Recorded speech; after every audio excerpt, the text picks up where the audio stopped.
จะต้องแตกต่างจากกันเอวะเมวะอิโตทินังเปตานังอุปกปติ หยุดตั้งนิ่งต้องให้ใสต้องให้สว่างต้องให้มีความสุขสงบเย็นอยู่ภายในใจตั้งมั่น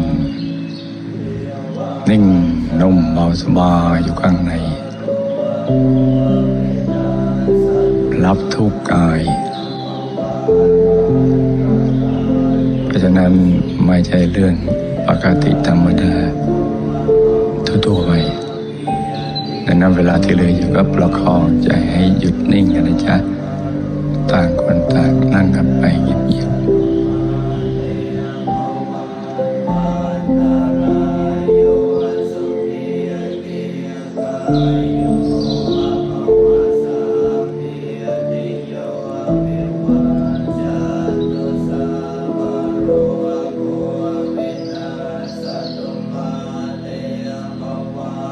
Amen.